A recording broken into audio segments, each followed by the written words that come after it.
Come on. There we go. All right. 305 writer. All right. Very nice. What's up, guys? It's your man, Donovan Sharp. We've got a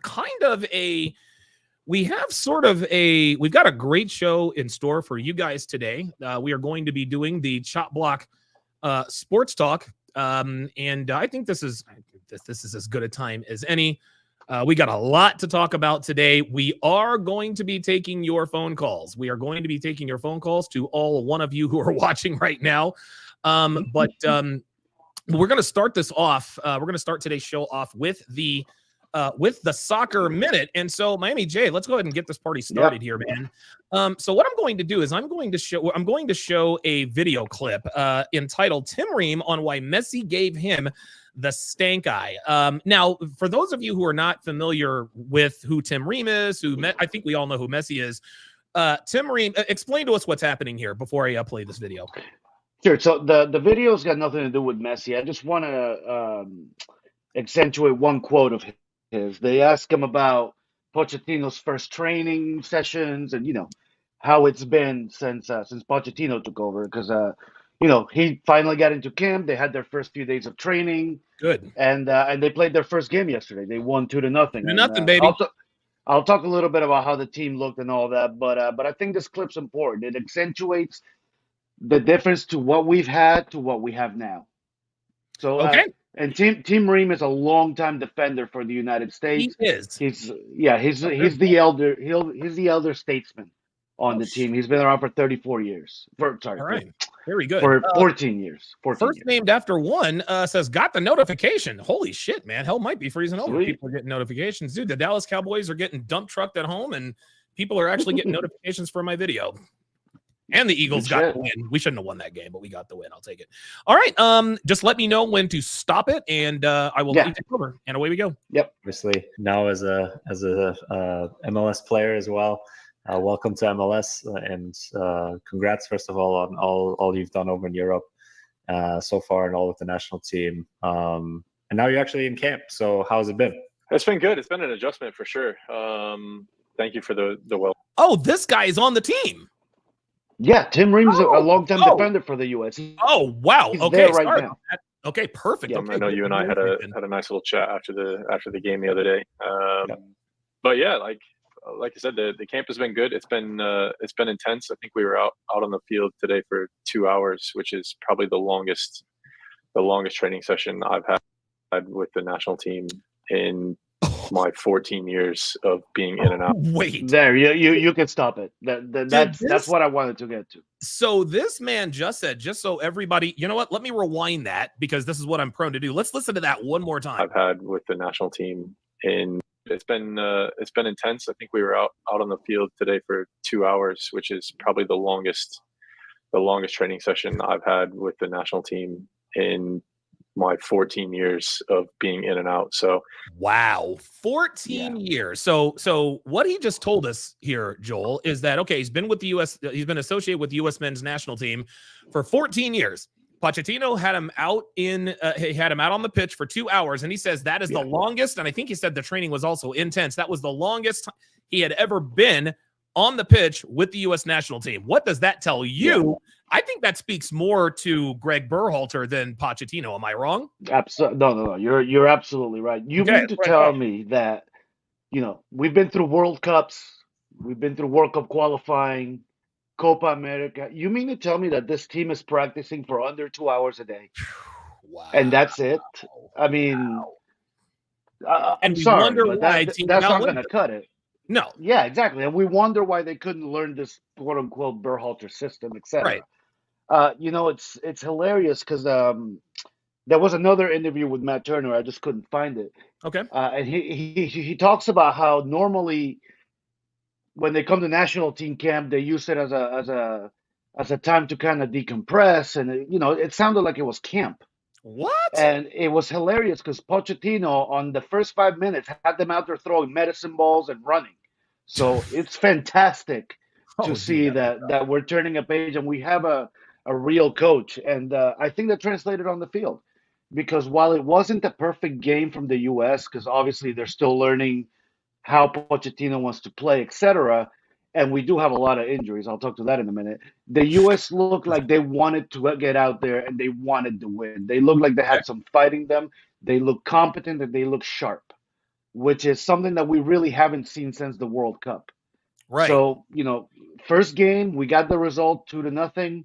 Very encouraging so far. We'll see how we do on Tuesday. We're going to Mexico. Okay. Now that's a game on paper that Mexico should win. Really? Being that it's in Mexico, Okay. and we're missing 8 of our starters. What? So, yeah, on paper, Wow. Mexico should win that game. If we go to Mexico and we beat Mexico, then that's a really encouraging start for Pochettino. About the injuries, we're missing. You could take the injuries that we have right now and build an entirely different team.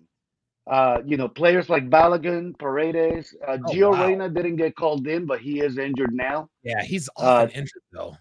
Yeah, he's getting to the point where we can start calling him injury prone, which is really unfortunate. You have Tyler Adams, Caleb Wiley, Carter Vickers, Serginho Dest is injured as well. So all of those guys are out. The only 2 people, or 3 if you count Tim Ream, the only 3 surefire starters that are with the team right now are Pulisic, Weston McKennie, who Pochettino benched for the last game, and Tim Ream. But yeah, it was great to see that Weston McKennie apparently showed up a little bit out of shape and he got benched. Okay, there you go. Pochettino's not taking any crap, man. This is a guy that, he played with Diego Maradona. So Pochettino's not impressed by anybody's personality. Wait, Mauricio Pochettino played with Diego Maradona? Very early in his career. Wow. Yeah, very early in his career, he played with Maradona. Who cares? He fucking played with him. That don't matter. Exactly. He coached Mbappe and Messi and Neymar. This guy doesn't care about personality. He doesn't care who you are. He'll bench you. He doesn't give a damn. Damn. And I fucking love it. It's almost like there was I remember ESPN used to do these they used to do these motion pictures. I think they did 3. That was the Dale Earnhardt story. They also did this thing called Playmakers, which was sort of it was kind of a spoof on the NFL, and the NFL didn't like it because it kept it a little bit too real. I remember there was one soccer one, and I forgot who it was about, but it was unbelievable. But there was one called the Junction Boys, and a lot of people don't realize that before Paul Bear Bryant became the legendary head coach at Alabama, he was the head coach at Texas A&M. And dude, he ran those boys into the ground. They just weren't used to it, and they got their asses kicked all season long. Eventually, they came around and won a national championship because they were battle hardened, right? It sounds to me like Pochettino is sort of putting our guys through their paces. Like, hey, we're gonna find out real quick if you really want to wear that shield on your chest, you're gonna prove it here in camp. Am I wrong? No, dude, no, you're absolutely right. And like I said, I'm ecstatic about it. It's great to see that the team's finally getting an attitude adjustment, which they needed since Berhalter was there. It's good to see that they're not coming into camp to have a camp. They're actually going to get out there and they're going to work, which is something this team sorely needed. With Berhalter was very fearful of the big names. This team was notoriously ran by Christian Pulisic and Tyler Adams and this quote-unquote leadership council that he had. That doesn't exist under Pochettino. You can tell very obviously the first thing he established is that he's the man in charge and things are going to be done his way. He's the boss. And one of the main things that shows you that is that he didn't keep any of the old coaching staff. Good. You would think, conventional wisdom would tell you that he would keep somebody who already knows the players. So no, he doesn't give a damn. He's bringing in his guys, and he's going to do the shit his way, and I love it. How did they look yesterday against Panama? So, like I said, it wasn't a perfect game. There was, but it's a game we were expected to win, though. Am I wrong? Absolutely. Okay. The U.S. should have won this game, even with all the injuries that we have. Okay. Now, given all those injuries, it wasn't as sharp as you would like to see. Josh Sargent missed a couple of good chances. Pulisic, who's playing lights out in Italy, by the way. I think Pulisic right now, Pulisic might be playing in the young league. But he isn't all sharp. There were misconnections, but the attitude from the team and the effort that they showed and the way that they played, was very, very encouraging to see. And you tell it's a change of attitude. You could tell they had a lot more freedom out on the field, and you could tell that Pochettino was adjusting tactically as the game was going on, which is something Berhalter never did. Yes. So again, very, very encouraging. And by the way, a note from yesterday. Okay. Brendan Aronson. Yes. For me, at least for me, he proved he does not belong on this team anymore. Really? Brendan Aronson did not have a good game at all. And I think it's time to move on from him. We have other options at the winger position that I think Pochettino will explore. And I think the only reason Go ahead. I was going to say Aronson actually looked pretty decent in the last World Cup. Am I wrong? I mean, what's happening? No, he looked all right in the World Cup. The thing about Aronson is, so the U.S. is not a team that's very flashy, like say a Brazil or an Argentina. Spain, they're not going to do ball tricks and things like that. The thing about Aronson is that, when he's on the field, he's going to put in a shift. That guy works harder than anyone on the field. And that translates into, you're watching it on TV. This guy's running up and down, chasing the ball. You think he's playing well. Right. But you got to watch him when he has the ball. Because when he has the ball, ultimately he's doing nothing with it. He usually ends up falling over or losing the ball. So that technical gap right there, it's imminent. And I think we have a lot better options at the winger position, including Brendan's younger brother, Paxton. Oh, wow. Okay. Little sibling rivalry there. Quickly, Spoonanza has gifted 5 Donovan Sharp memberships in the chat. I'm waiting for my Don DeMarco button to work. There it is. Wait, can you guys hear that? Yes, sir. Oh, wow. Okay. George McFly at EP Signature, at Trey Ball, at Robert Desch, at Wushu Viking to welcome them to the TSR family. Guys, these are the first ever gifted memberships we have ever had on the Chop Block Sports Talk. CDL has gifted another 5 Donovan Sharp memberships. At Karn, at Spoonanza, at CDog402, and at Jay Stokes. As is customary, as Luke Red Pill Perry has already figured out, as is customary, the very first memberships that we get, put your age and location in the chat. The reason we do this is so that we can build communities of like-minded men. A lot of people always ask, Donovan, how can I have a group of like-minded men? It's very, very difficult. It's very, very difficult to find men who think like we do, who act like we do, et cetera, et cetera. This is the way to do it. Ken Rose with the $2 super chat. Appreciate that very, very much. Wow, boy, we are off and running. Luke Perry also says George McFly in the building. Give me 2 seconds. I do apologize. There we go. Okay. You're good. Now I think we should let Blaze talk. I think he's going to get bad breath from having his mouth closed. Well, that being said, let's go ahead and get into the nitty. It's interesting. I actually find myself becoming more and more interested in soccer when we talk about it on the podcast, because I like to be informed of the things that I'm talking about, and I don't want to sound stupid. So, you do a little bit of research. Of course. You know how that goes. All right. So the three of us had this conversation. We had this conversation via text message a while back. And what the conversation was like was, hey, Hall of Fame running backs are something of a lost commodity. And so we started racking our brains after LaDainian Tomlinson, because I think LaDainian Tomlinson might already be in the Hall of Fame. And I might be just a little bit behind, but there aren't many running backs that are playing right now that you would consider to be future Hall of Famers, as opposed to maybe 20, 25 years ago. I remember, I'm older than the both of you guys, but I'm old enough to remember when the running back was almost always the best athlete on the field. They were almost every first down, you hand it to the running back. Craig Ironhead Hayward. Oh my God, Haywood Jeffries. It is 46-9 in favor. Oh my God, Dallas is just absolutely getting their doors blown off. Correct. 7-9, they're getting smoked. And so of course, guys like Jim Brown, O.J. Simpson, et cetera, et cetera, et cetera. Emmitt Smith, from later generations, and so on and so forth. But running backs are really sort of more platoon. The two-headed monster at running back in Detroit, David Montgomery and Jahmyr Gibbs, right? Of course, Baltimore has a sort of a two-headed running back in Lamar Jackson and Derrick Henry.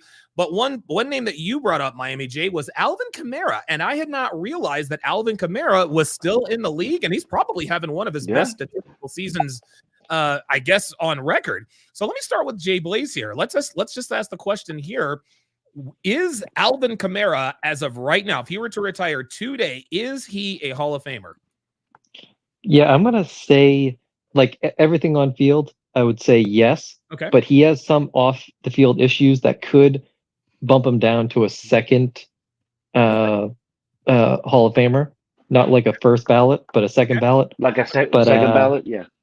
Yeah, I would say second ballot because they kind of like to do that with like people like T.O. and stuff.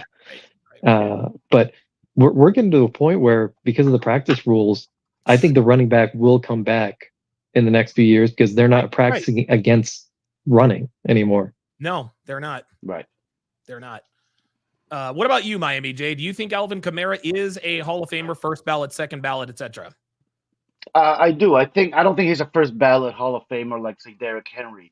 Okay. But yeah, I think he's definitely earned it. There's only really 3 running backs playing right now that you can even consider future Hall of Famers. That's Derrick Henry, Christian McCaffrey, and Alvin Kamara. That's it. I mean, I challenge anybody to name somebody else. And that's because running backs don't have the longevity anymore. No, they don't. Yeah. You remember out of that draft class of Kamara and McCaffrey, which was very heavily loaded in the running back position, you had Derrick guys Henry like came Kareem out in that Hunt. class too, if I'm not mistaken. I think he came out the year before, but He might have, because he won the Heisman Trophy. Besides But the point. okay. Yeah. Besides the point, I mean, you had guys like Kareem Hunt who came out, like a rocket, and you thought this guy was the real deal. 2 years, he's done, and that's happening to most running backs. You gotta really dig deep and find names like Raheem Mostert nowadays to find running backs who've been in the league longer than 5 years. So I think Kamara, McCaffrey, and Derrick Henry, for their generation, they're the best of their generation, and they deserve to be there. Connor Brown, I actually just thought about this. Connor Brown puts up there Saquon Barkley. Now, Saquon Barkley, he has future Hall of Fame potential, but he probably needs a good 5 or 6 years because I think this is his 6th or possibly 7th year in the league, marred by injuries early in his career. He's he clearly is still physically. He's definitely has the physical talent. Like, I mean, even though the Eagles struggled to beat the Browns today, he was probably one of the best players on the field. So we're going to go with McCaffrey, Alvin Kamara, and Derrick Henry. So I've got Alvin Kamara's career statistics up here. Let me take these down. So in his career, before we get into that, as far as Saquon Barkley, he came out of the draft probably as the highest rated running back we've seen in a very long time. He was a hell of a prospect. He was. Having said that, his career hasn't really reflected that. I think he probably to reach Hall of Fame status, he probably needs a couple rushing titles. Yep. I think he needs a couple of years where he absolutely dominates. I think he needs, you know what? Now that you put it that way, I think if Saquon because never forget, there was Terrell Davis. And Terrell Davis didn't play that long, but Terrell Davis is in the Hall of Fame. Terrell Davis is one of the best running backs I ever saw. John Elway was 0 for 3 in Super Bowls and getting absolutely dump trucked in Super Bowls. You enter number 30 in orange, he wins 2 in a row, Super Bowls 31 and 32. Terrell Davis gets a gold jacket in the Hall of Fame. And a lot of people didn't like that Hall of Fame induction. I was 100% on board with that. I think longevity definitely plays a role in Hall of Fame status, but if you're like a rocket for 4, maybe 5 years, I say put him in the Hall. Yeah. And I would say he has the worst if that's coaching. How long your career spans. Sorry, go ahead, Big Blaze.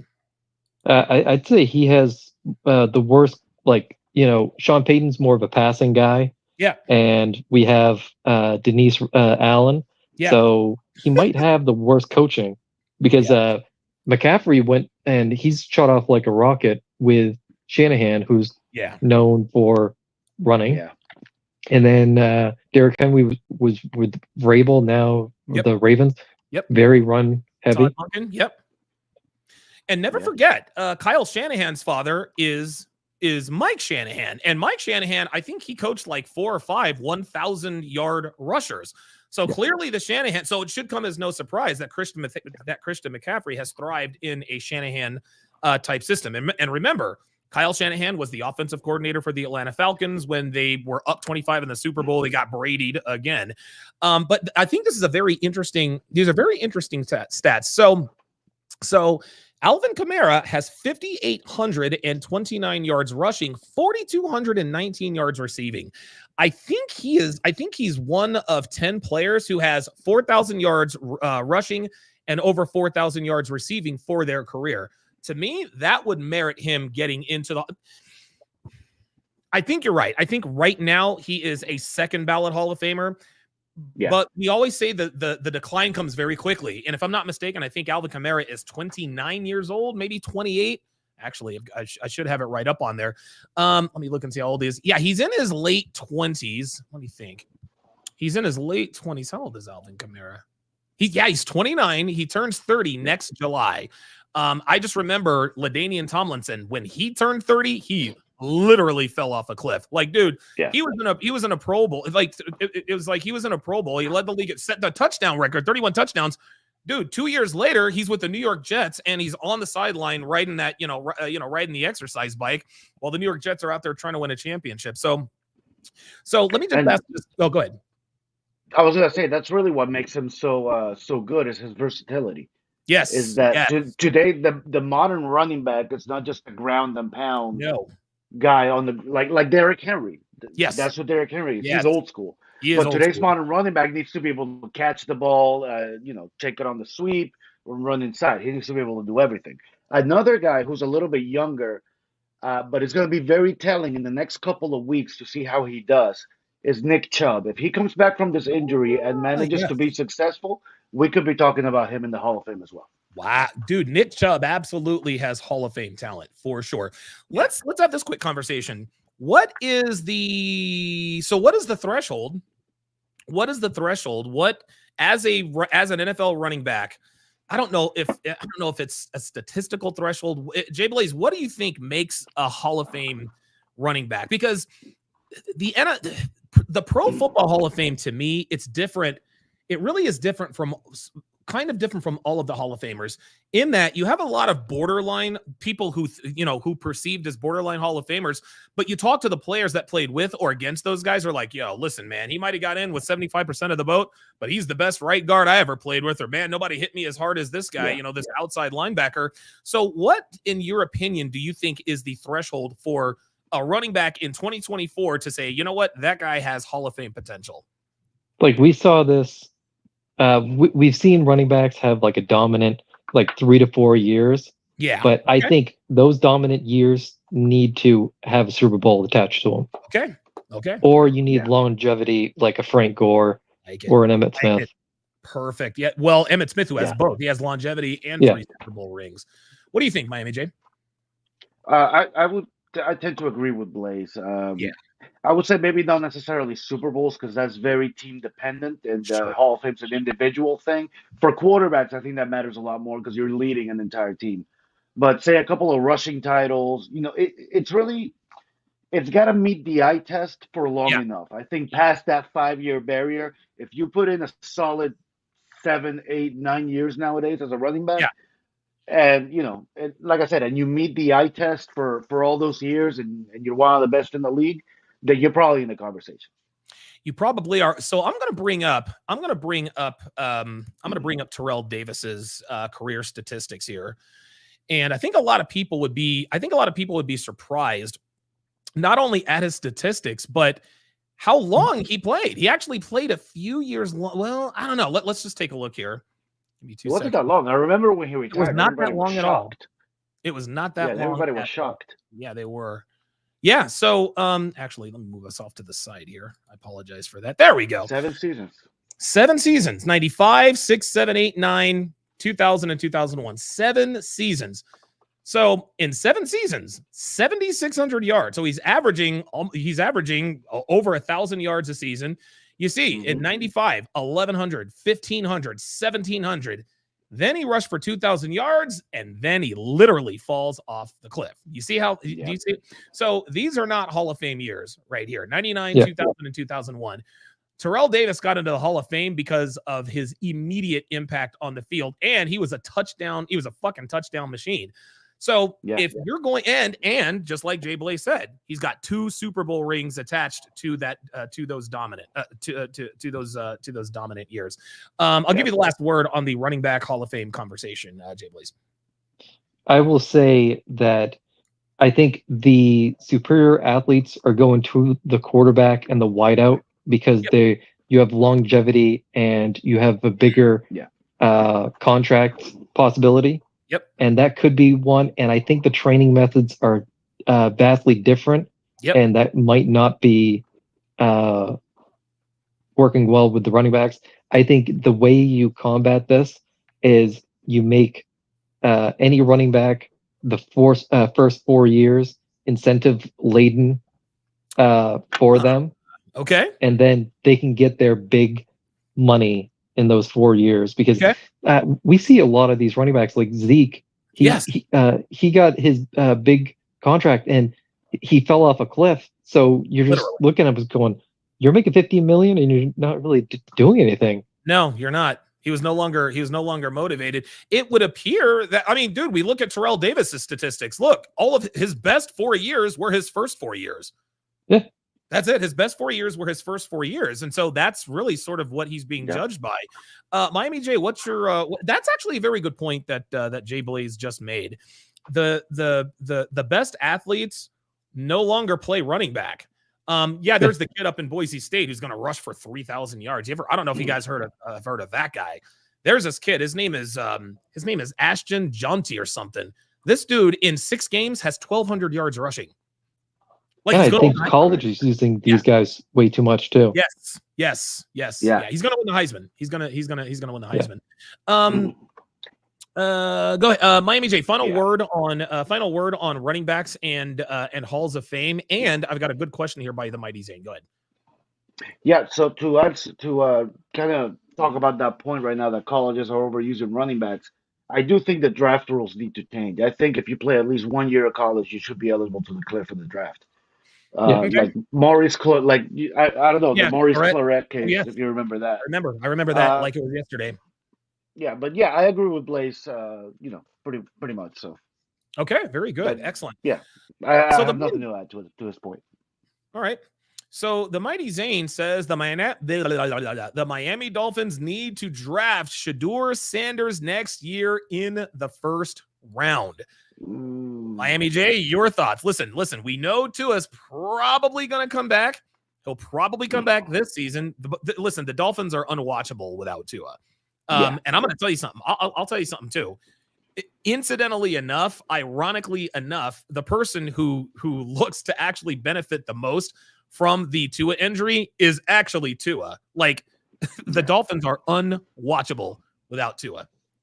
Absolutely. So I think I don't know if Shedeur Sanders is the answer, but I do think they need to draft a quarterback in the first round. And I'm not sure where the Dolphins are picking, or even if we have a first round pick next year. But if they don't, they definitely need to trade for one.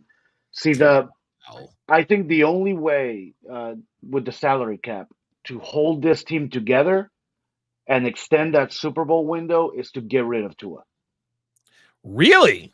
Yeah. There's no way there's no way they can hold on to Tua, especially with his injury history, and keep everybody around, be able to lock down the spine of that team. So to me, if and I hate to say it because I love Tua, but with that history, with the amount of money that they're paying him, they need to move on and extend this window by a year or two.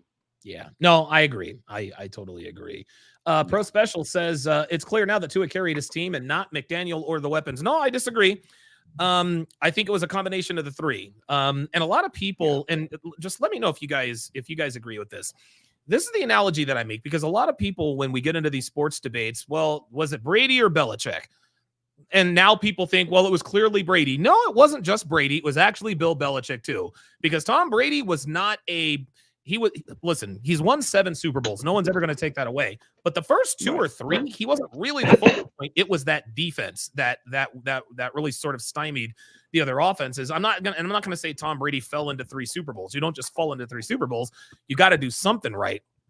But at some point, you do have to address those needs. And so the way I look at it is this: with this Tua and Mike McDaniel and this and that and the third. If I were to be in the most people know who Jeff Gordon is. If I were to get into the number 24 car and drive around the Daytona Motor Speedway, I would not win the Daytona 500. If Jeff Gordon got into Devin's old Honda and drove it around the Daytona Motor Speedway, he would not win the Daytona 500. But we put Jeff Gordon in Jeff Gordon's car. Now you have a chance. I think Tua and McDaniel, I think they made each other. I think Tua, and the sad thing about Tua, they had a chance to become a Belichick and Brady, or at least maybe a Breeze and Peyton type combination for a few years.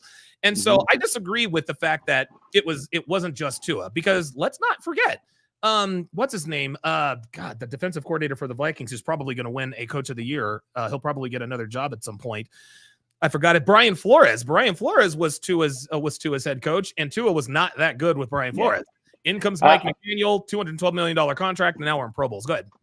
I'll add to that. The Dolphins have from the starter to the backup to now the third stringer. The Dolphins probably had the biggest talent gap from 1 to 2 and 2 to 3 than any other NFL team.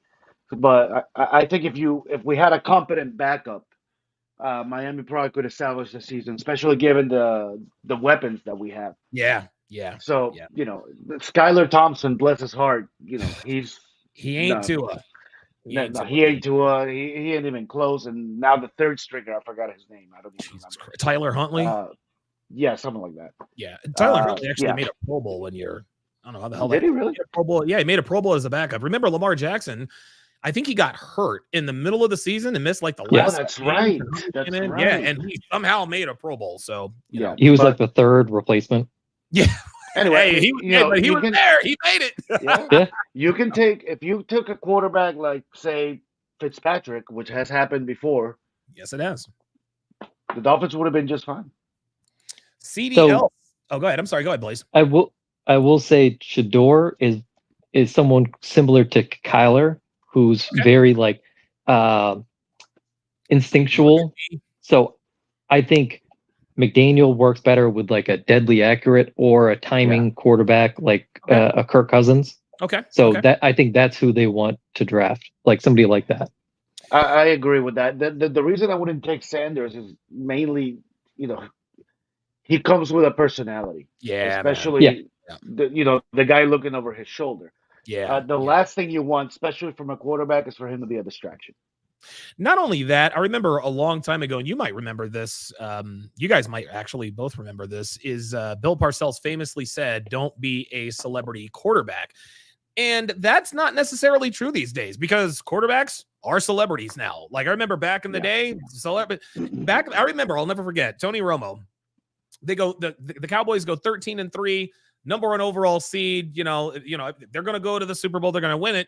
Then we see Tony Romo and Jason Witten down in Cabo with Jessica Simpson. And then they came and they laid an egg. I think it was against Seattle or something to that effect.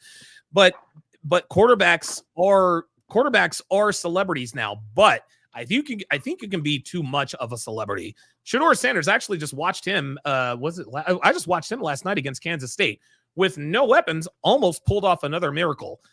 I agree with you. There's way, way, way too much look at me. Not to say that he wouldn't be a good quarterback in the NFL, but you start to question, does Shador love football or does he love what football can bring? There are a lot of guys who play in the NFL who don't love the game. They love what football can bring, and they're very good players, but that's not something you want in your quarterback. You want your quarterback who love the game, almost have like a healthy obsession, an obsession with the craft. Not just that, nobody denies the guy's probably one of the most talented quarterbacks in college right now. But as we've seen time and again, talent, pure talent doesn't always translate to a successful NFL career. No, it does not.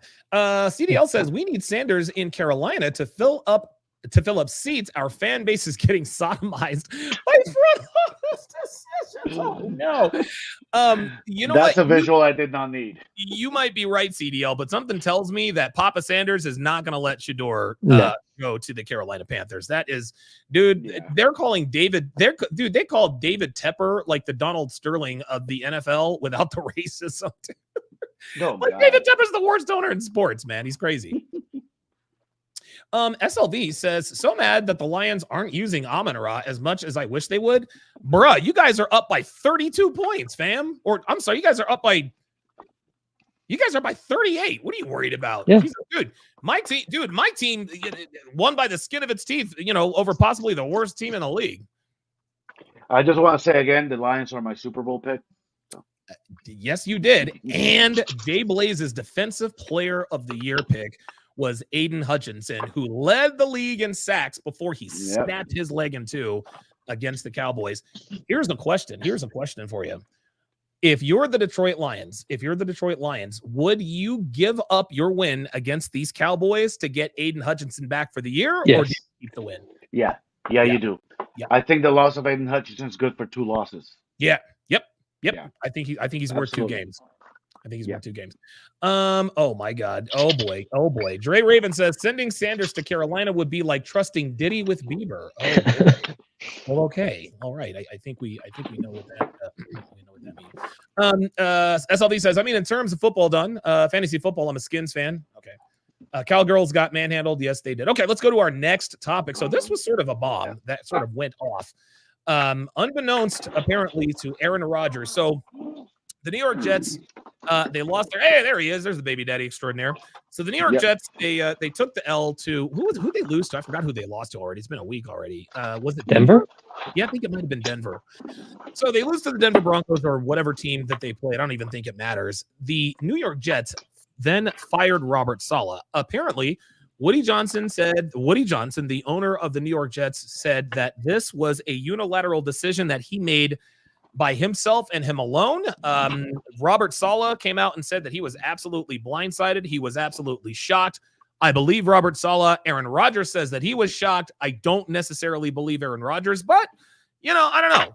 Aaron Rodgers has gotten coaches fired before, so I'm not going to get on him for that. Jay Blaze, what are your initial thoughts on the Saleh firing? Who should really be to blame here? Or do you think Saleh deserved to be fired? I heard afterwards part of the decision was he was wearing a Lebanon flag on his arm too. Oh, wow. But I was not surprised. I think he is a solid coordinator. Yep. But dude, sometimes you just don't have the personality for like a head coaching position. Yep. But dude, the offense is terrible. Yeah. Like they're not doing anything because they have a bad OC. Right. And his defense was keeping him in games. Like it wasn't the defense that was an issue. So it was kind of weird. No, I think it's weird too. Miami J, what are your thoughts? Yeah. So look, God, I just had a thought and I lost it. My bad. Hang on. Well, that's okay. I'll chime in. Yeah, please. The way I see it is this. I think Saleh got a raw deal. I think he got a raw deal. But if it didn't happen now, it was probably going to happen at the end of the season. Because of course Davante Adams, his name is being floated out there. Honestly, I don't think Davante Adams works in New York. Honestly, man, I think the Jets are a mess. I think they're a dumpster fire, man. I think, which is really sad. Really sad because with that roster, there's really no excuse. I'm sorry, I just no. I got my my thought back here. Yeah, it just goes to show how wrong we were because we never even mentioned.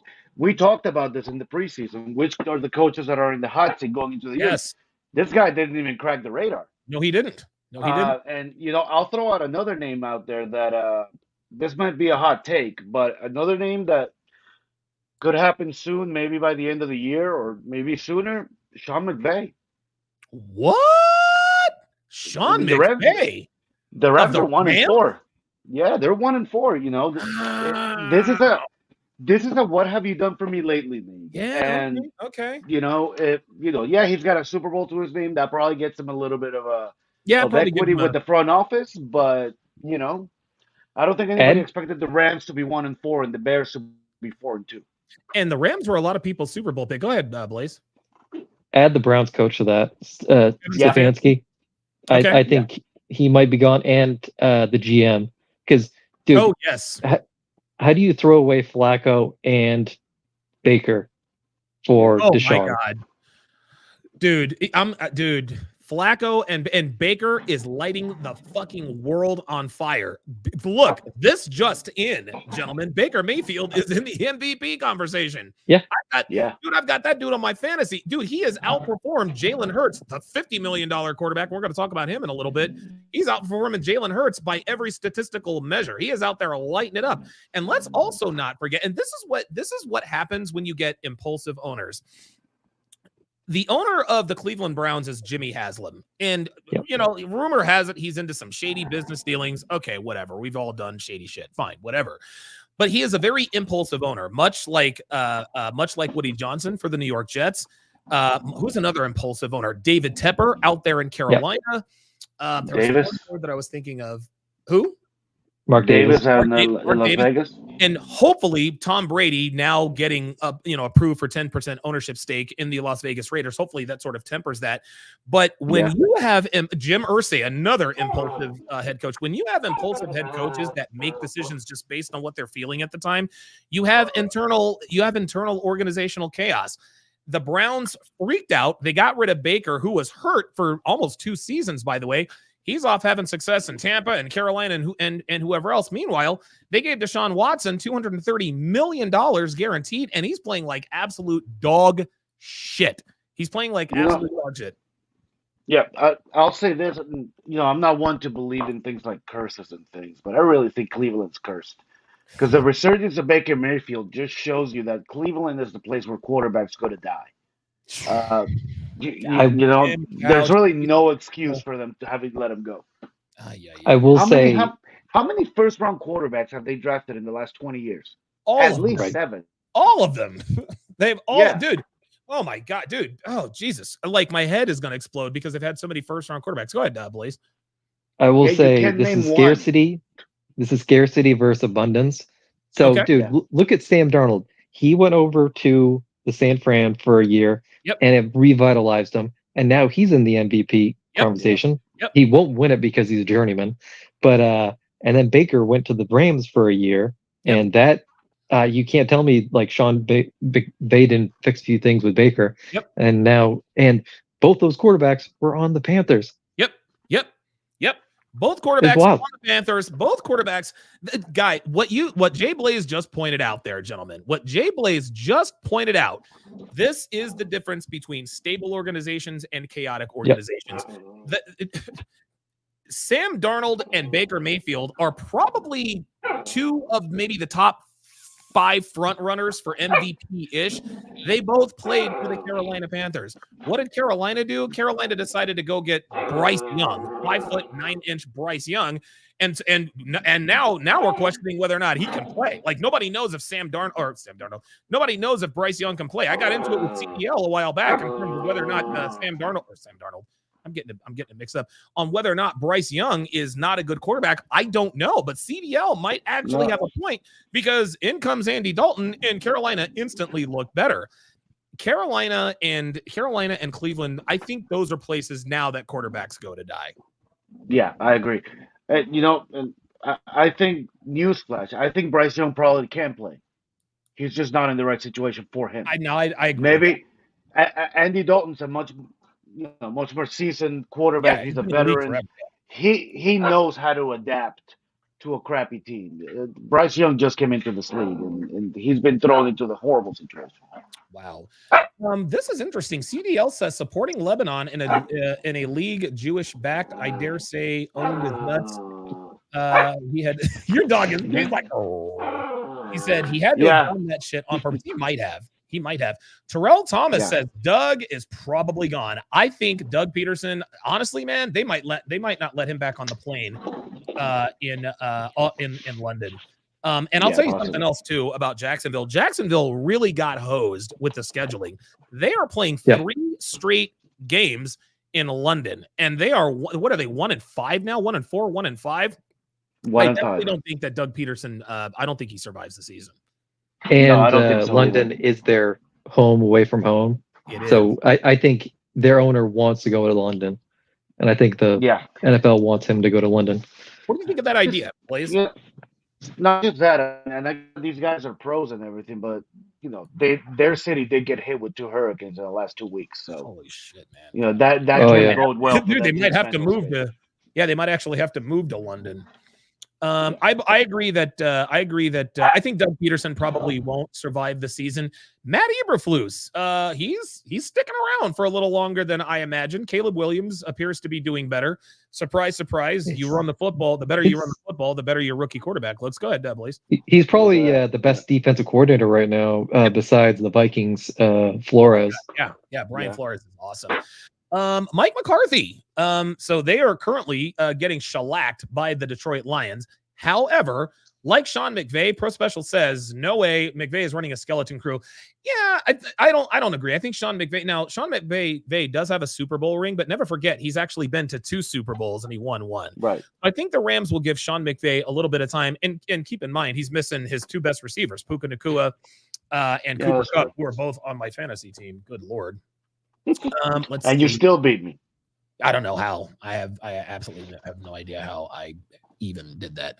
I tell you how. Marvin Harrison Jr. got hurt. Oh, yeah. Kevin Ridley got 9 yards. Yeah.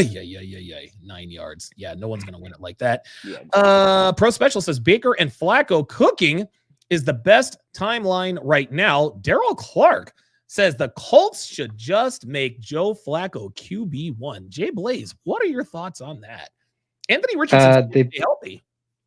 See, this is the issue with paying a quarterback like $60 million or $50 million. Yep, dude.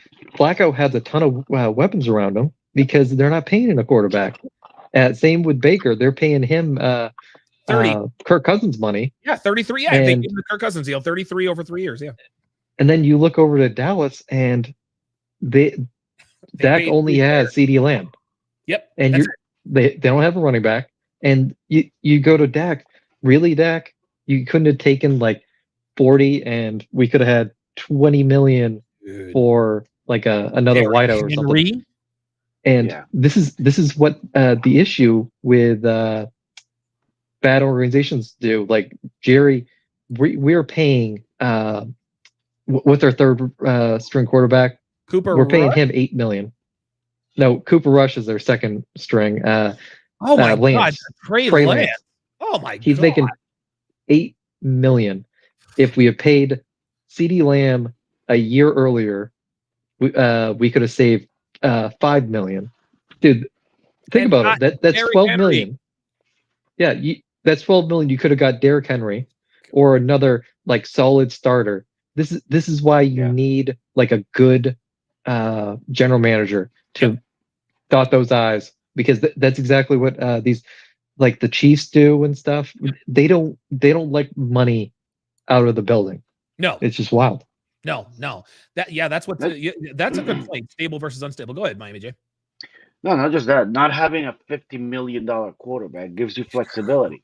Right now, the Colts are in a situation where they can actually pick who's going to play. Yep. When you're paying a guy 50, 55 million, you have to play that guy. You have no flexibility, and you end up in a situation like Miami is, when you can barely pay for backup quarterbacks. Yep. And you get an injury and you're done. Do you think the Colts should make Flacco QB1? Right now, yeah.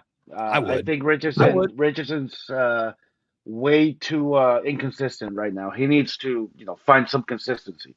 Here's a little known stat. Anthony Richardson has started 26 games since high school. 26 games since high school, guys. That's not a lot. That is not a lot. And then we wonder why Brock Purdy came into the league and set the league on fire. Why Bo Nix is doing well is because they started Dylan Gabriel out in Oregon is going to start a bunch of games. Bo Nix started 61 games. Brock Purdy, when he had Brees all out in Iowa State, he started 55, 57 games. I think, and Mitchell Trubisky, remember when the Bears drafted him, he had only started 13 games in Carolina, and we wonder why he was a bust. Anthony Richardson is a Joe did it. Go ahead. Sorry, finish. I was going to say Anthony Richardson is a freak athlete. He is just too raw. Yeah, I agree because wasn't Joe Burrow though only a starter as a senior? No, he was a starter as a Or did he junior. start as a junior? He started as he transferred. So he sat behind. I think he sat behind Justin Fields. I think he sat behind Justin Fields at Ohio State. Then Burrow transferred. Yeah, then he transferred. Yeah, he transferred to LSU. Had a decent year, and then he got Justin Jefferson and Jamar Chase, and he absolutely lit the world on fire. That's probably the greatest. That might be the greatest college football team. Honestly, man, the 19 LSU Tigers might be the greatest college football team ever. Like, they were that good. They were stacked everywhere. Because I think you have a bunch of these 2008 Gators. I think you have a bunch of these scouts that will look at somebody's like 40 time, and if you're just a physical freak, they lose their mind. It's like a hot chick come into a bar. But you need like a solid, consistent, like 4-year like QB record, like just having those reps over and over, because we saw this with Trey Lance, we saw this with now Richardson. Dude, they don't have enough games, and they're making all these like big throws, but the layups are just they're not making any of the layups. Yeah. You can't make the routine. Anthony Richardson is such a freak athlete. He can make all the throws, but I don't know, man. Like, I agree with you, Jay Blaze. I think that people will get, and don't get me wrong, I understand why coaches and GMs, get enamored by, a guy's athletic ability, but you have to go with oh, wait a minute. Hang on a second. Dennis Allen. Sorry about that. The Level Up Man says Dennis Allen needs to be launched into the sun. Damn, dude. Are they still? I think they've lost 4 in a row now. Have they? Wow. So good. Fool's gold. Yeah, fool's gold. And Jay Blaze, you called it. Man. You've been calling it from the start. Let me okay. And I will say this also happens with like defensive backs and stuff, because I'll always remember the Cowboys selected Byron Jones, who was a physical freak, but he had no idea where the ball was.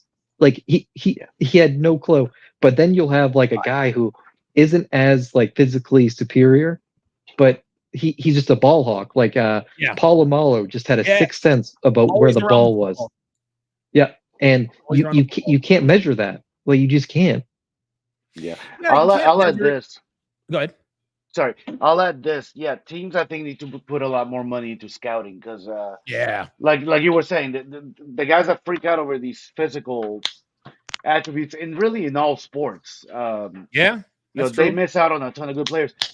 Look, I don't know if you know the story. Christian Pulisic, the best player in U.S. soccer history at this point, he was turned down by every single MLS academy because he wasn't big enough.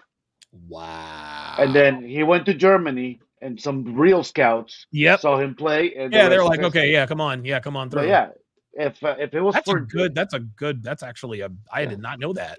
If it was just the physical, Christian Pulisic's not playing soccer today. Damn, I'll be damned. Like, I will say, 10 years ago, Kyler Murray would not be in the NFL right now. Oh, not even close. No. Kyler Murray needs to thank Drew Brees. Drew Brees is the reason why Kyler Murray is in the NFL today. And Russell Wilson. And Russell Wilson. Yeah. Well, I don't know. We might have to retroactively withdraw that. Thank you. Yeah. Early Russell Wilson. Yeah, early Russell Wilson. Yes, early Russ. Yeah. And remember, early Russell Wilson was the beneficiary. Listen, Russell was a good quarterback, had a great team around him. That was the formula. Get a rookie quarterback who's outplaying his contract. You surround him with weapons. You go to Super Bowls. There you go. Nick Sirianni.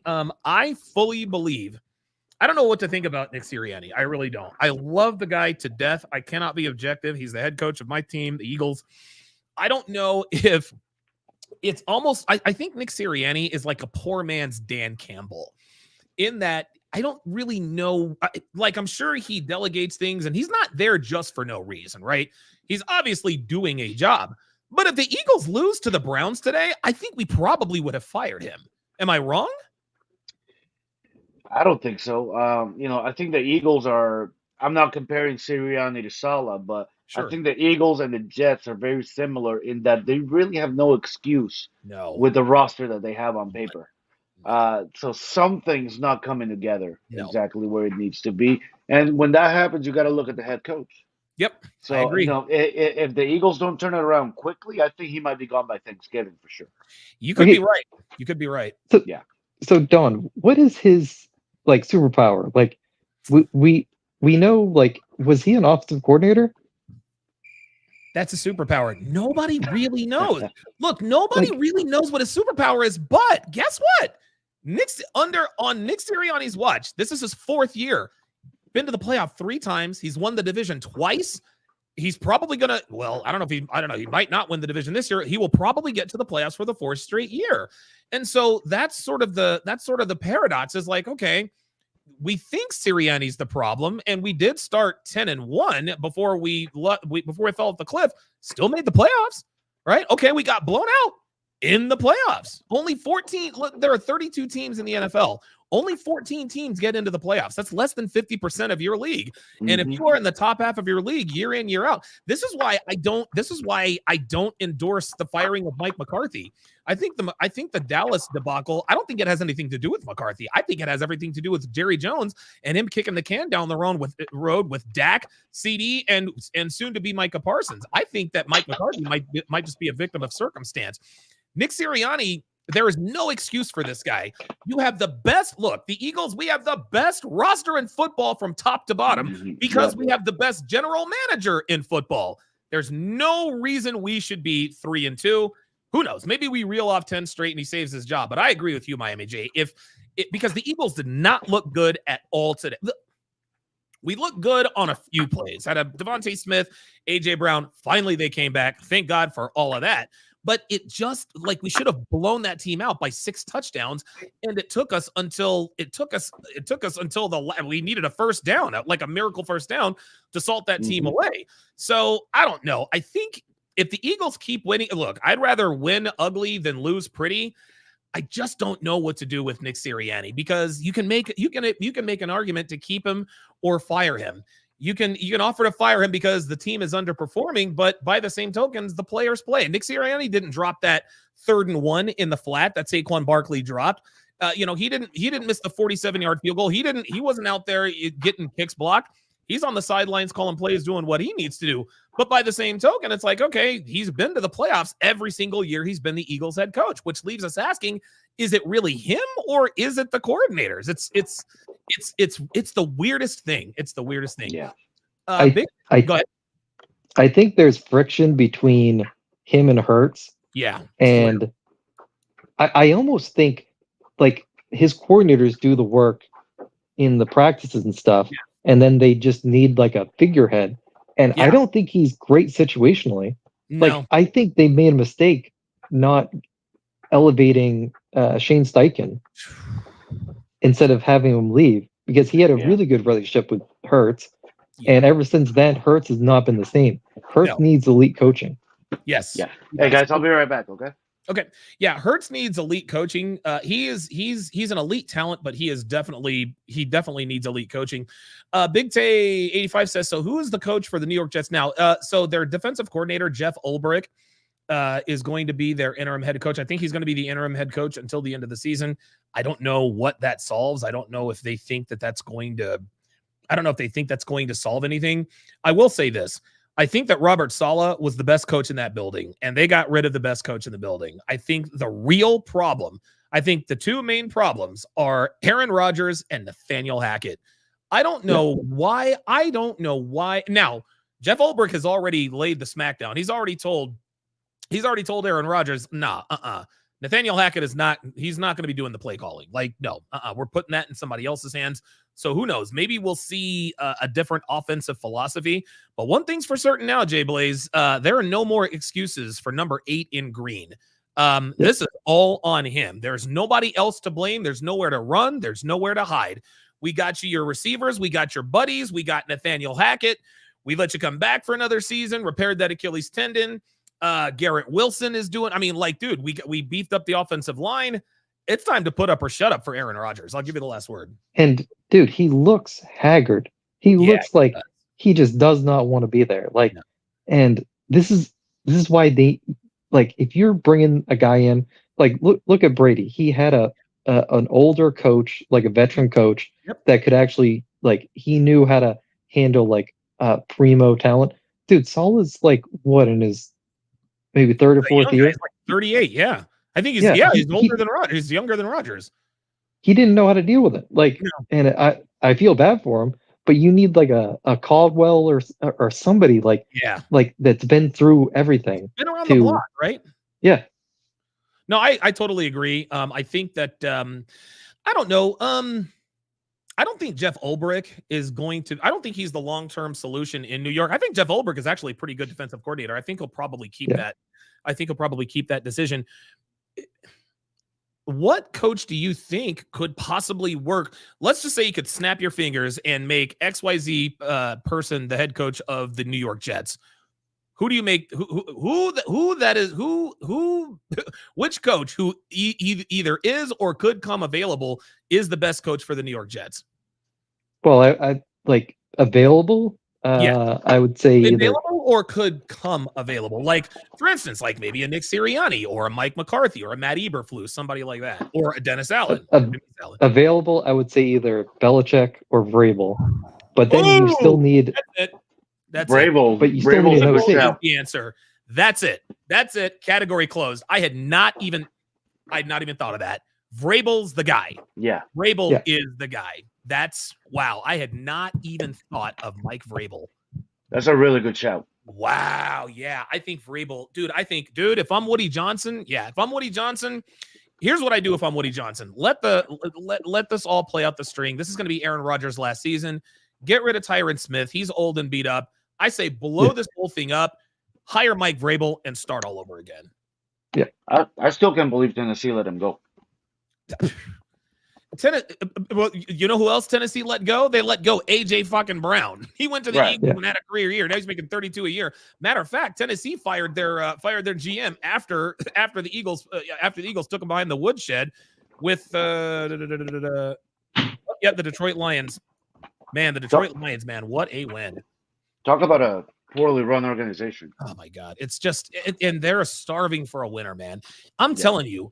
It is very difficult to win with bad ownership, man. It's the reason why the Cowboys have not been. This is why they haven't sniffed an NFC title game in almost 30 years. This is just how it works, man. It's just how it works.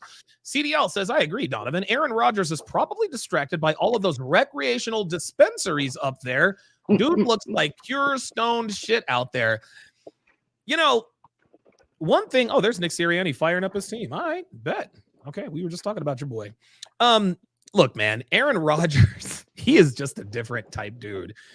Guys like him, Kyrie Irving, they're just all kind of kooky madooky, which is fine, you know, but you can't have that in your quarterback, dude.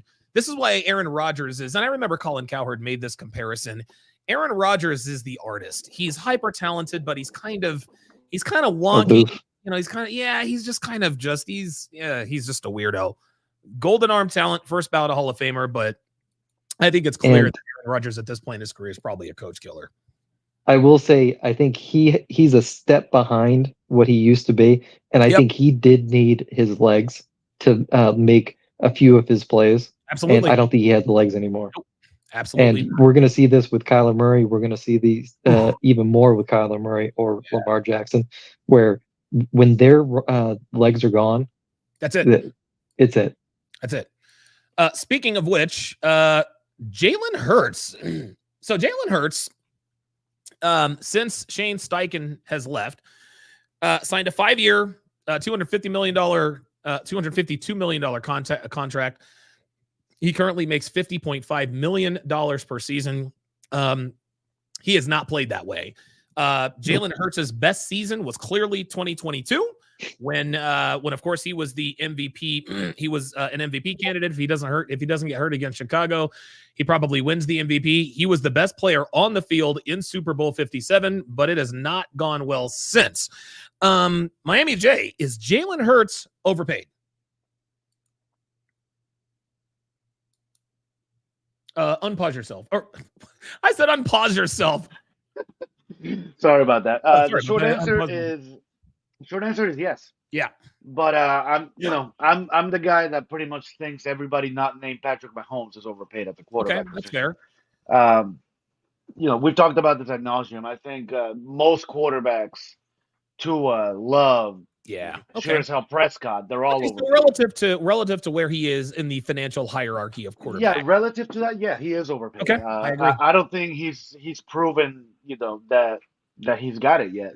He's surely talented. Sure. But I'm not sure the full package is there.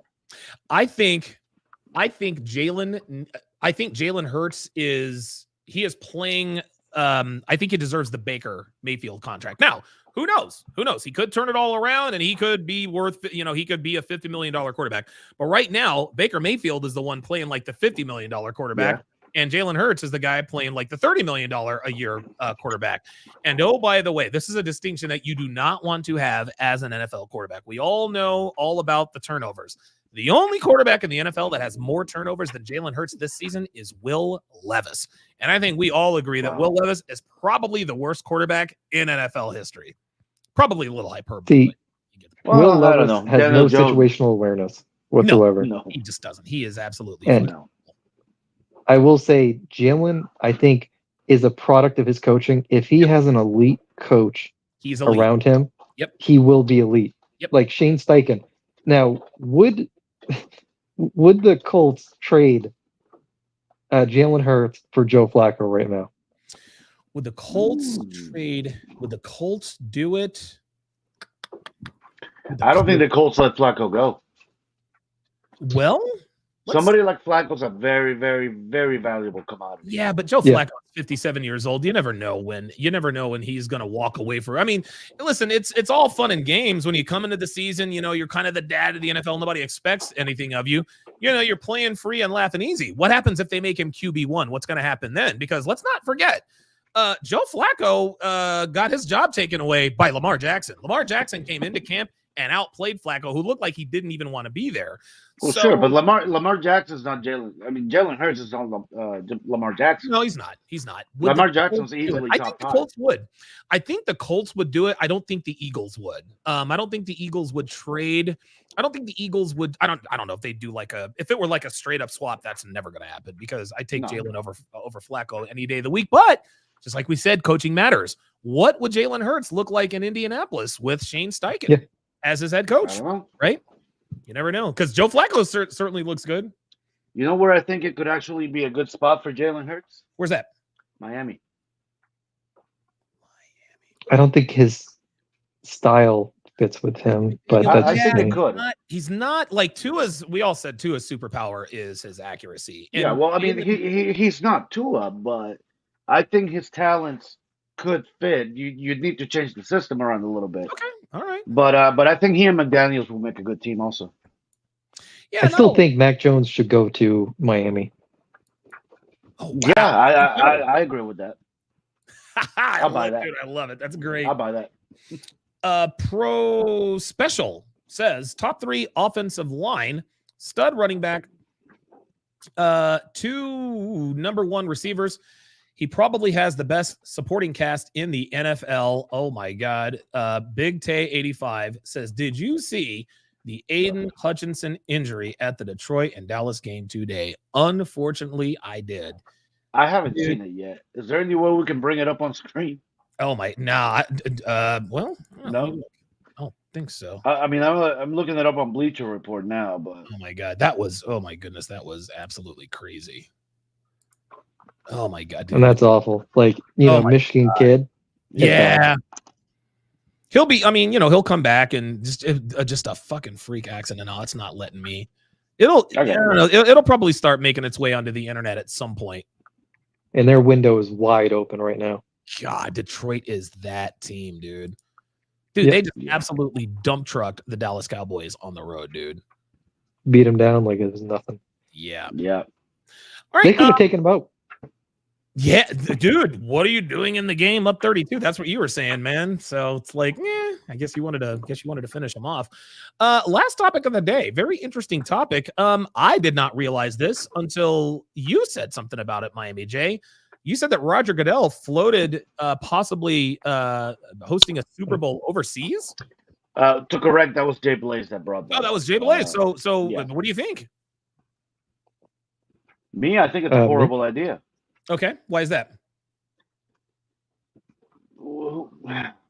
I mean, it's gonna get it's gonna get viewers, it's gonna fill the seats, but the NFL audience is still 99% American. What the hell are you doing in Spain or London or wherever the hell you end up? Yeah. You know, Super Bowl's American. It's not like the World Cup that gets 1.3 billion viewers. Sure. 98% of the viewers of the Super Bowl are Americans. That's right. Yeah. So, it's American sport. I don't know. I think he's overreaching on this. Listen, it's a nice idea. But yeah, I mean, dude, when I think of Super Bowls, I think of Pasadena, I think of Atlanta, I think New Orleans, Houston. Where's another frequent Super Bowl site? I mean, Miami. That, you know, and not only that, you gotta, if you're gonna play a Super Bowl overseas, now you got to deal with the time zone issues. The Super Bowl, we all know that the Super Bowl kicks off every year right around 6:15 Eastern Standard Time. People aren't going to watch. People are going to want to watch a Super Bowl at 10:30 in the morning. Like, it's just not just that. I mean, even if you have it at the right time in the East, you're going to host it in the home country at midnight. Yeah, that's crazy. Yeah, you got to keep. I mean, that's ridiculous. Like, what do you think? Like, say you have it in London, dude. Usually the Super Bowl is on at 6 o'clock, so you can do the pregame, you can do the postgame, and people are still saying, you know, I can still go to bed at 10. But dude, this is how greedy the NFL is, because now they want to. So right now with the Super Bowl, they will get offers. They will field offers from teams to have the Super Bowl in that town. Oh my so God. They want London and Spain and all these countries to make it sort of like the World Cup, where they make offers too. Okay. And so this is what they want. They want sport. Immense amounts of money. Yeah. Yeah, you're right. How much, like, dude, what can you do with $3 billion that you can't do with $2 billion? You know, like, I mean, I understand him trying to grow the game. And look, the Sao Paulo game where the Eagles played the Packers, that was a success. You know, fans in the stadium, fans know the game, but I agree. The Super Bowl football, American, I don't know, maybe I'm a little bit biased here. And I think, Miami J, you're probably the most qualified to speak on this. It's and I'm probably totally wrong on this.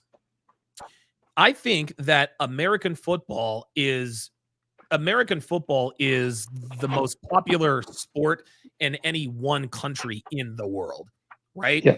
I think football, now this is just my opinion, football is more popular in America than any other sport is in any other country. But soccer, everyone loves soccer. So am I right or am I wrong here? Because here's what football is. Football is, let's keep it real. Football is a 6-month holiday in America, man. We talk about it 24/7. There's always transactions going on. People's lives change. People live and die with the game. But same with soccer. So I don't know. Your ear to the ground, Miami J. What do you think? Look, I'm not sure if it's accurate to say that football's more popular in America than, say, Brazil, than soccer is in Brazil or England. That's kind of a hard thing to measure. Yeah. Okay. You know, I know kids in Brazil, they're born with a ball at their feet. I don't care what family they come from. Wow. So, you know, soccer by far is the most popular sport worldwide. Okay.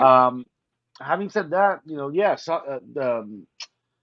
football's a 6-month holiday in the United States, but, you know, worldwide soccer season starts in late July and it ends in early May. So, and in the middle there, you have international tournaments. Soccer never stops. Okay. So, you know, that's pretty much a year-long holiday for everybody else. And maybe, I think, you know what, it's interesting. I think one of the reasons why football is so popular is because of the scarcity, right? Maybe, yeah. Soccer is year-round.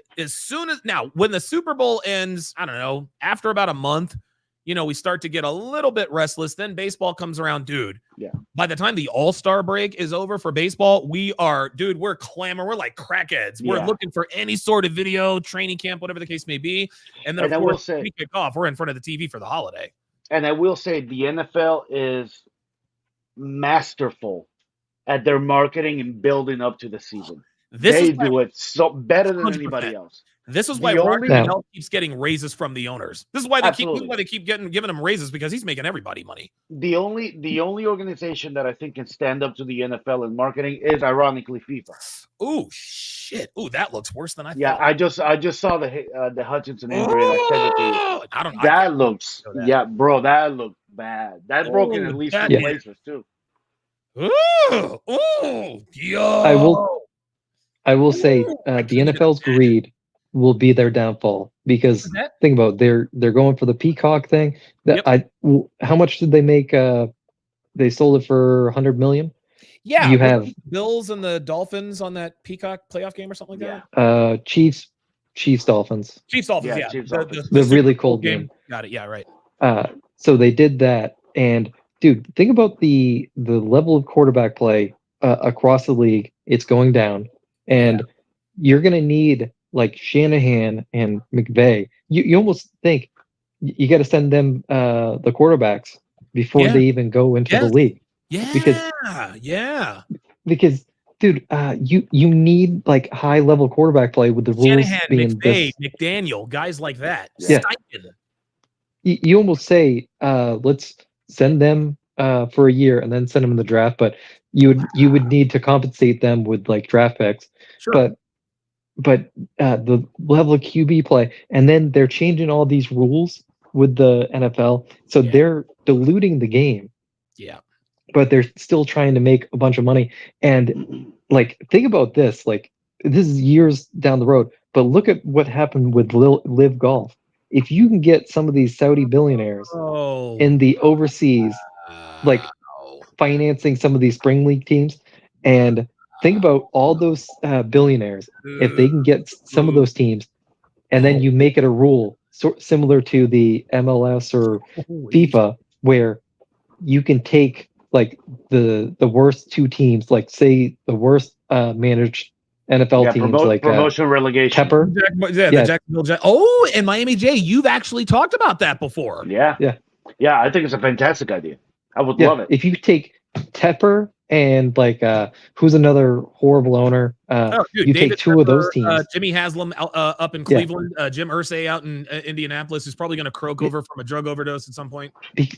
Because there was some kind of consequence for being last instead of just getting rewarded with the number one pick. I like that.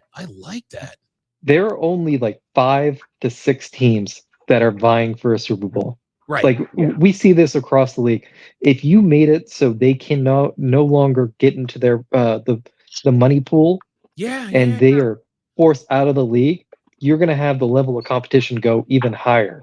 Wow. And so that could help it. You know what? And here's another issue it's not really an issue. It's kind of like a victim of their own success. We can't forget NFL owners are businessmen first. They didn't come in as the owner of the Cincinnati Bengals, the Brown family. That's another poorly run. Oh my God, that is a poorly run organization. They got to pay Jamar Chase right now. They're stupid. I can't believe they haven't paid this kid yet. But these owners, and see, Donald Sterling figured this out back in the late 80s when he bought the Clippers. He says, "Oh, wait a minute. I don't have to provide a winning product, and I can still make money." Right? We don't want think about the owner and the ownership in Washington now. The ownership has completely changed that organization. It used to be Dan Snyder. They got his ass up out of there. Now it's Josh somebody. Now they've got Jaden Daniels and Terry McLaurin and Austin Eckler, and they're first place I think they're still first place in the NFC. They probably are the best team in the NFC East right now. And so ownership absolutely matters. Yeah. But I agree with you. I think that now, do you think that would dissuade some owners from, are owners competitive business-wise or sports-wise? I think both. That's a tough. Because that's the problem with a franchise model like we have in American sports. In both Major League Soccer and the NFL and the NBA and everywhere. These are closed leagues where the league is essentially looking out for the financial benefit of the owner. Right. It should be the other way around. Right. The owners and the clubs and the teams should have to, I don't want to say pay the NFL, but they should have to somehow buy into the league. Yeah. And have to meet certain requirements to stay in the league. Yeah. It shouldn't be the other way around. So And think about that's really this. the only way that you can have a promotion relegation system, whether in soccer or football. Okay. All right, go ahead, Blaze. We only have the NFL, and then we have the springtime. So there's no competition for the with the soccer. You have MLS, you have a bunch of programs where you can say, "Hey, I'm sick of your product here. I'm gonna go over here." And same with the NBA. Like they have a few like Euro soccer league, Euro basketball leagues. Dude, if the NFL had a competitor, you would not have the crazy greed or anything like that. Yeah. So if you had a couple of these Saudi billionaires actually make a come in and buy off like a Patrick Mahomes type of player, you know what I'm saying? Yeah. And Blaze, go ahead, Blaze. Because right now the only competition is the college, so you don't even have to pay off of Patrick Mahomes. All you need to do is get a couple of these kids with the NIL, and if you get a couple of Saudi billionaires, instead of paying these guys $1 million, you pay them $5 million, and then they go into their league after the college. Yeah, and then that's exactly what the golf did. Live Golf offered these golfers an insane amount of money. Ridiculous. And now you couldn't say no. Yeah, and 5 years later, all the Live golfers are coming back. Yep. Because they need them. Yep. And so you would do that the same way. They could take the draft class from 5 years, and then the NFL would be like, we need to make a deal. That's all it would take for these Saudi billionaires. Wow. That's all it would take. Yeah. 5 years of paying these guys. Blaze brought up a great point, and the competition aspect absolutely has a ton to do with it. Yeah. Little stat to back up your point. Right now, soccer is the third most watched sport in the United States, behind football and basketball. However, Major League Soccer is the third most watched league. So it's actually the Mexican League is number 1, and the Premier League in England is number 2. Oh, I did not know that. Okay. Yeah. So, soccer is very, very popular, while the MLS hasn't really caught up. But, we're not going to talk about the problems with MLS. I could do a whole episode on that. But yeah, no, that's a great point. Competition, there should absolutely be some competition to the NFL. It used to be the Canadian, the CFL. Oh yeah, the CFL. And yeah, you had at one point you had NFL Europe even. Yeah. Yeah. Which they didn't meet the quality, they didn't meet the standards of the NFL. Sure. But at the very least, there was something else, and there was another place that has been players could go and try to make a name for themselves again. Doug Flutie came from the CFL. Yeah, the CFL almost works, and I think the CFL is probably.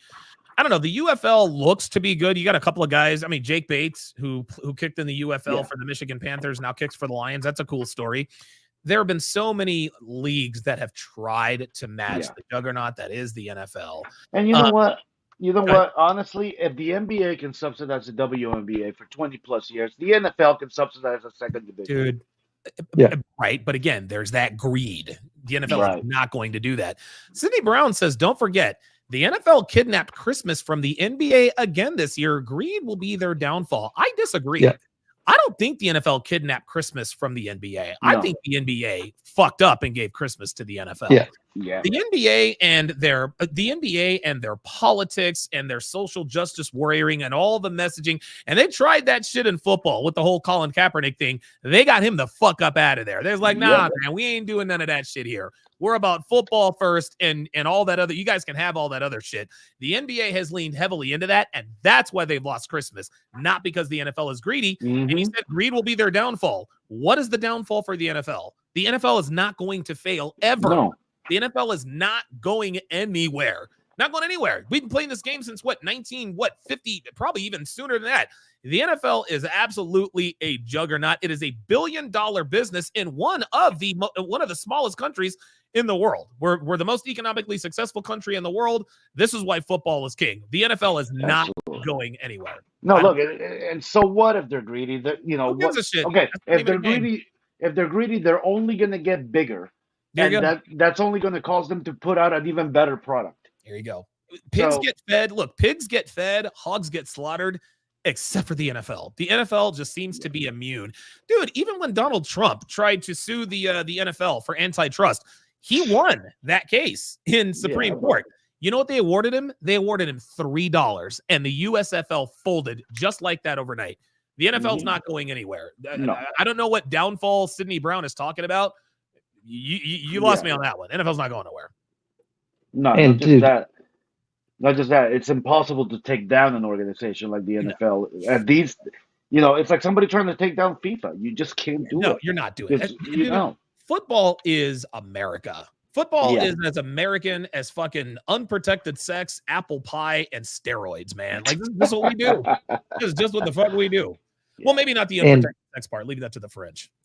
Look at the NBA. They have literally tried everything to hamstring their organization with politics and stuff. Jesus. But still, the scarcity of ESPN, they still paid multi-billions to air the NBA, even though it's nowhere near as popular as it used to be. Yeah. And the NFL's inventory, I think of the 4 major sports, if I'm not mistaken, the NFL has the smallest inventory of games. Am I wrong? Yeah, no, you're absolutely right. NHL is 82. Major League Baseball is 160 something. NBA is 82. NFL is 17 games. You get MLS games. is like 45. Something. Yeah, right. I mean, it's the inventory. The NFL and now the NFL is talking about an 18-game season. If there's and Devin and I, we were talking about this earlier. I think if there's an 18-game season, there should be a double bye. You should get 2 byes. I agree. 18 games are crazy. Yeah, I don't think that's going to happen anytime soon. I mean, you had enough pushback from the NFLPA about 17 games. So I don't think that's going to happen anytime soon. George McFly made about respect, George, but he made about the dumbest comment I think I've ever seen. He says the NFL and the NBA will be dead leagues in 20 years. Fam, dude. Wait, I want to see where that goes. George, please tell us what's going to replace the NFL and the NBA. Seriously, come on, man. Like, what? Like, there are no replacements. I will say their ratings will go down if they don't do some fixing. Okay. But the only way you can kill either team is if another highly rich the Saudis pay off the people coming into the league. If they can get some of the college players for 5 years straight, if the top recruits go into that league instead, and then they force a merger with the NFL, that's the only way. George McFly says young men aren't that interested in sports anymore. George, it doesn't matter. You are living under. Oh my God, dude, bro. Let me say this.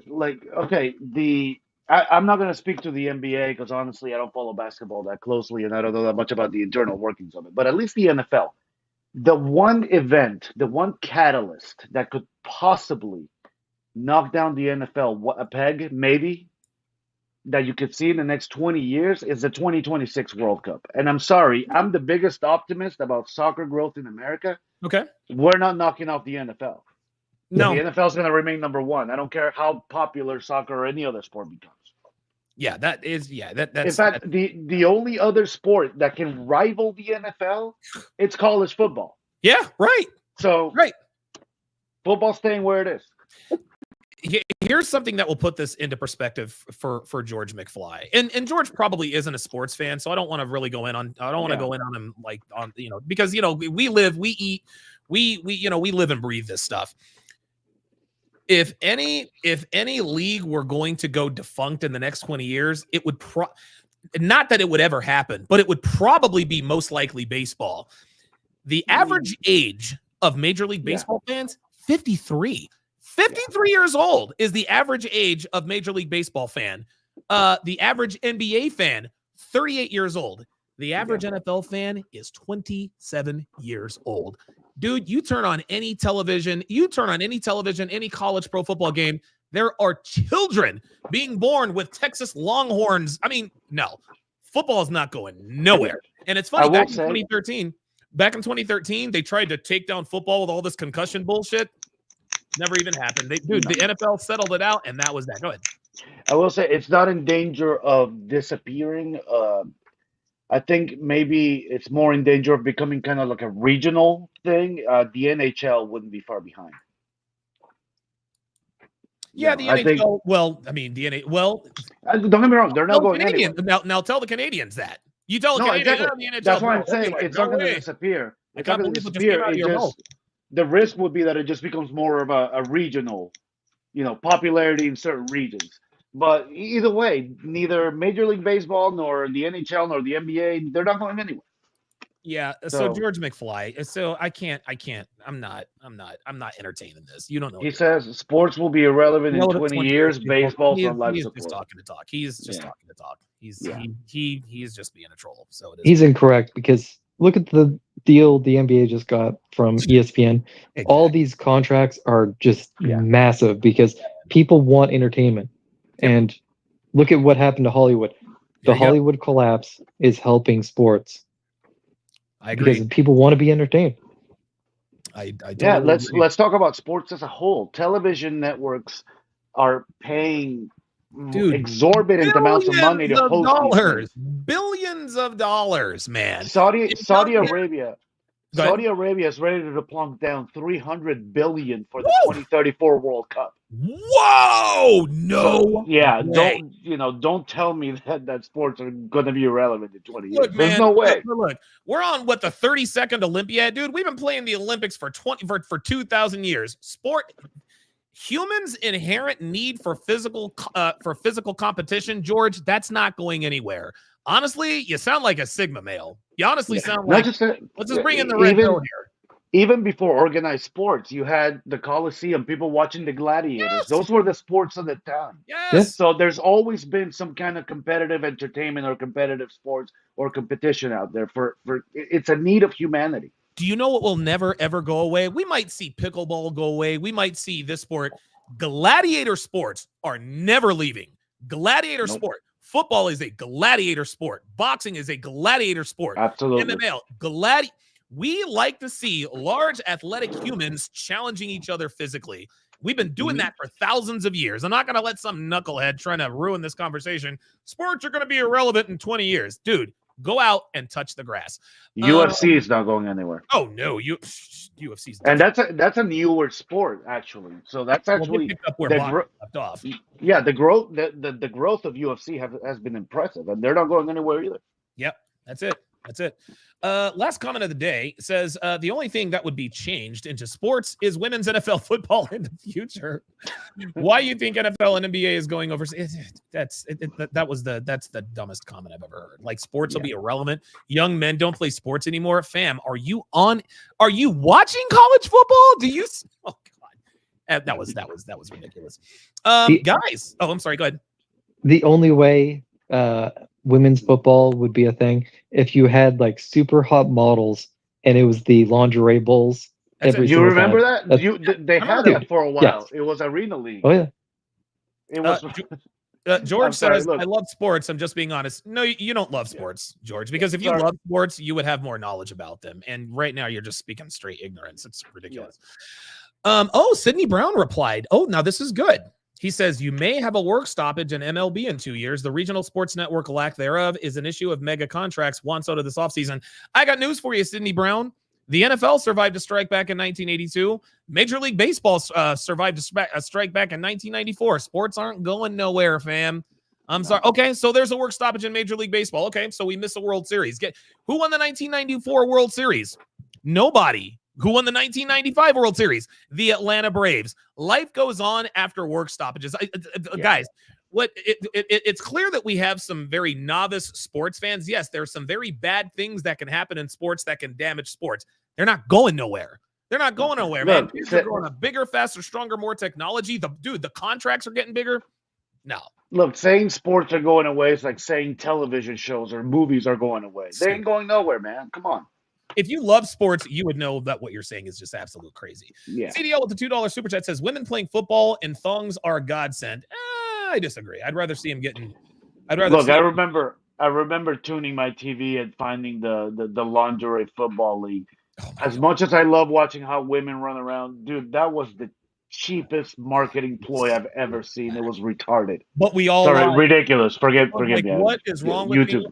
I don't want to watch this. I have to watch this. Oh, I know. Fucking goddess. fucking. It was cheap, but it worked. Oh my God, yes it did. And those bitches were bad. Holy shit, man. Yeah. All right, guys. So that's gonna do it for this edition of the Chop Block Sports Talk. Join me in roughly a half an hour. And roughly, it's probably closer to 10 minutes now. You guys can follow or jump over to Rumble.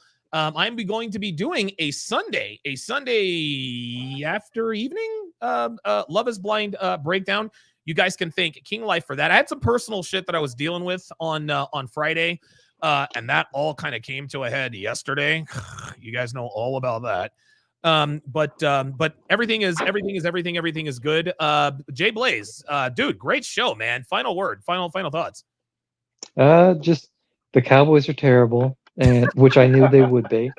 And I'm going to be dealing with this for the next 4 years of Dak's contract because he is a mediocre quarterback that you were paying top money, which that was a mistake. But hey, what can you do? Oh boy, suffer. And my fantasy team's awful. Oh no, dude. Usually when the Eagles are awful, I'm usually doing good in fantasy. And then when the Eagles do well, I do shitty in fantasy. So far, I think I'm doing okay in fantasy and okay with the Eagles, but I need one of my teams needs to fucking step up. I don't care if it's the Eagles or the Silver City Piranhas. I need fucking W's out this motherfucker.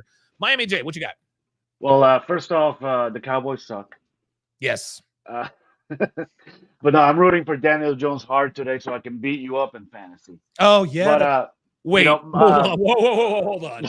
Your quarterback is dude, relying on Daniel Jones is almost as stupid as me starting Zach Wilson against the Cowboys against you last year. I know, but my other quarterback was Anthony Richardson, and we all know how that went. But anyway, I'll close it out with this. I've got Baker Mayfield if you're interested. Just putting it out there. I might be. What you got, man? Let me know something. We'll talk later this week. All right. But I'll say this, as always, I'm doing my part to try to, if even for a little bit, grow soccer in the United States. Yeah, let's do it, man. So the U.S. plays on Tuesday against Mexico. Big game. If y'all can, please tune in to watch. At the very least. And we're not expected to win that game because we have injuries to 8 of our 11 starters. Absolutely, yeah. There should be an even game. On paper, I think Mexico should win it. Okay. Especially given that it's in Mexico. We haven't won in Mexico in over 12 years.